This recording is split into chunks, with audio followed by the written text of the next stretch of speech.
Hello, everyone. We're going to be going through some Chinese folk tales and fairy tales today. I'm taking this from the collection that has been translated and edited by Moss Roberts.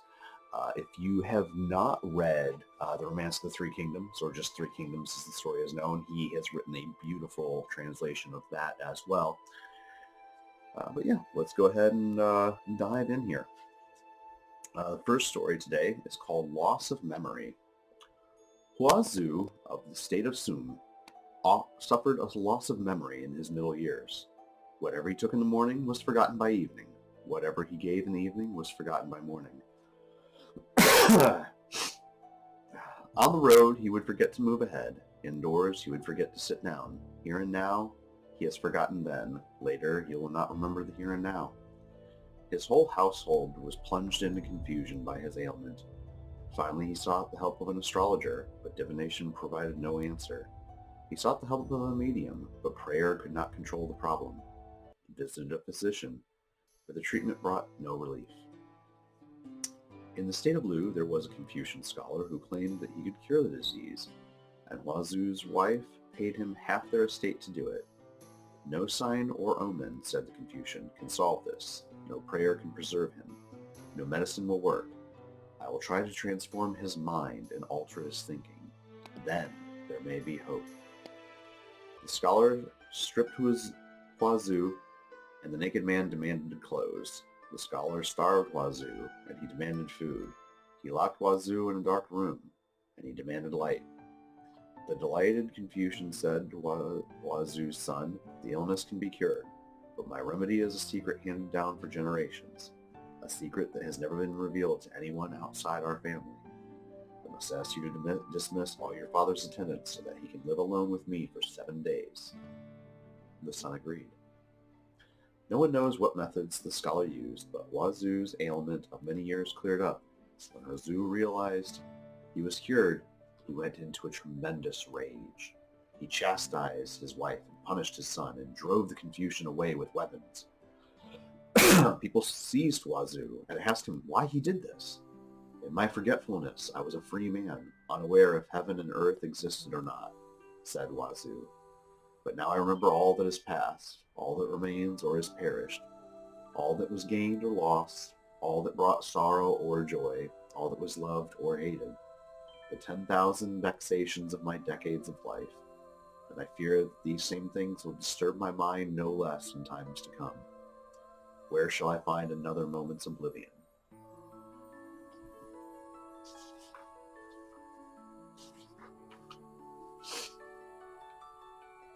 This story is known as The Faithful Mouse.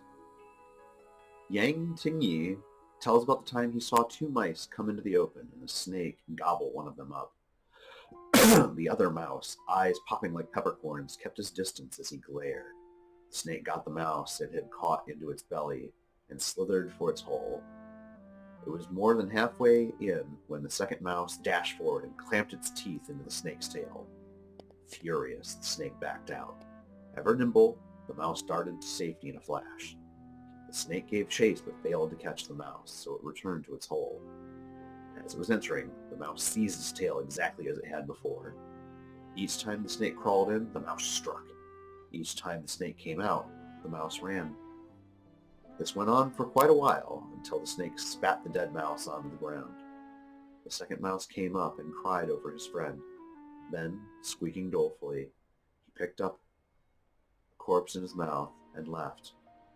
My friend Sheng Liu wrote a poem in its honor called The Faithful Mouse. Here's the story of the loyal dog.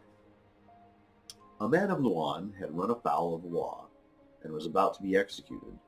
His son scraped together all the family's savings, which came to 100 pieces of silver, to appeal the case to the governor. The son mounted his donkey and set out for the capital. His black dog followed after him. The son shouted at the dog to go home. But the moment he started to ride away, the animal followed him again. Even when he chased the dog, it hung around and sidled after him. Man, donkey, and dog had gone a dozen miles or so in this manner, when the son dismounted and hurried to the side of the road to relieve himself. Then he began throwing sticks at the dog until the animal finally fled for its life. Once free, the man and the donkey set out and made good time, when suddenly the dog reappeared. Breathing so hard, its sides were like pumping bellows. It snapped at the donkey's tail and ankles. Angrily, the son shook his whip at the pet. It yelped and barked, but leaped ahead and snapped at the donkey's head as if it were trying to block the way. Angrier than ever, the son turned the donkey around and rode back the way he had come, driving the dog before him. When he had it running a long way ahead of him, he swung around and galloped toward the capital. It was nightfall when he arrived. He felt for the satchel of silver at his side. Half the money was missing. He broke into a heavy sweat and lost his wits completely. All night he tossed and turned until it struck him that there must have been a reason for the commotion the dog had made. He had to wait until early morning for the city gates to open. Then he rode carefully back the way he had come, with a sharp eye out for his money. Travelers on the road were thick as ants, however, and he figured there was little chance of finding it. He came to the spot where he had dismounted to relieve himself. There in the high grass, he saw the dog laying there, its fur soaked. He lifted the dog's head and saw the silver intact before his very eyes. Moved by the dog's devotion, the son bought a coffin and buried it. The place is still known today as Loyal Dog's Tomb.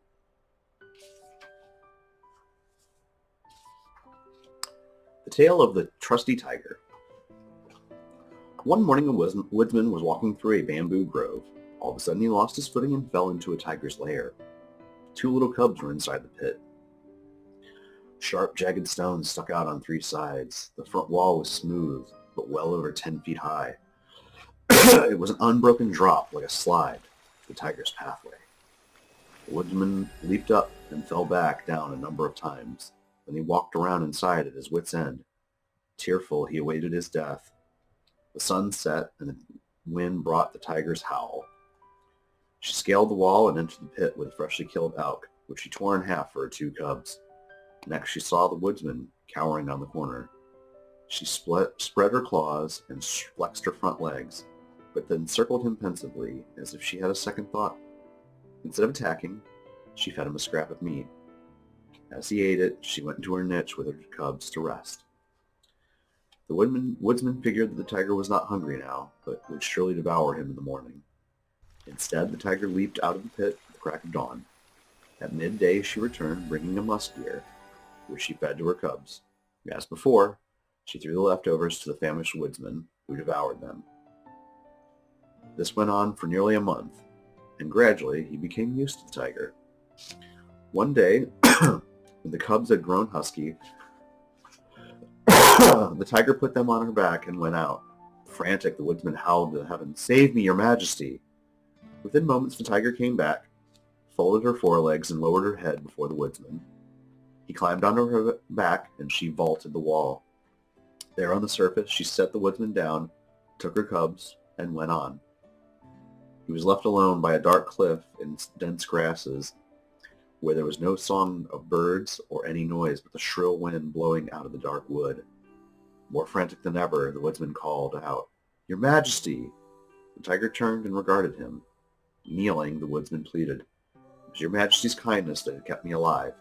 But now we shall be lost to one another, for I fear I shall not escape wild beasts. To guarantee my safety, could you favor me with your escort to a main highway? I shall be in your debt to my dying day." The tiger nodded and preceded the woodsman to the main road. Then she turned around and stood staring at him. Again, the woodsman expressed his thanks. "I am a poor man of the West Gate. After I leave you, we're not likely to meet again. When I get home, I'm going to raise a pig. I will wait for you with the pig on a certain day at a certain time by the post station. Come and enjoy a feast. Don't forget." The tiger nodded. The woodsman wept, and the tiger wept too. When the woodsman arrived home, his astonished family questioned him. After he told his story, they rejoiced together. At the appointed time, he prepared a pig and took great pains in butchering it. The tiger, however, arrived at the appointed place before the appointed hour. Unable to find the woodsman, she actually entered the West Gate, where she was seen by the residents. They summoned some hunters, who closed the main gate in wings and gathered around the tiger, their spears at the ready, arrows to the bow. They agreed to capture her alive and present her to the local authorities. The woodsman ran to the rescue, crying out to the crowd, "This tiger kept me alive. I beg you all not to harm her." But the hunters caught the tiger and took her to the government office.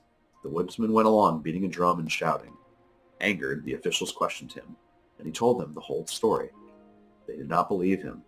"Let me prove it then," said the woodsman, "and I'll suffer a beating if what I say is false."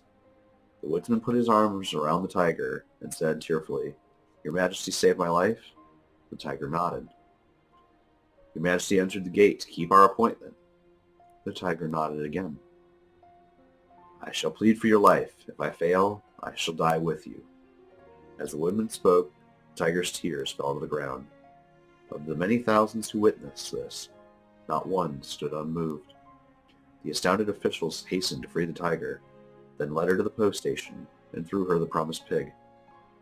The tiger straightened her tail and made a feast of the pig. Afterwards, she looked once at the woodsman, and departed. Later, this district was named the Trusty Tiger.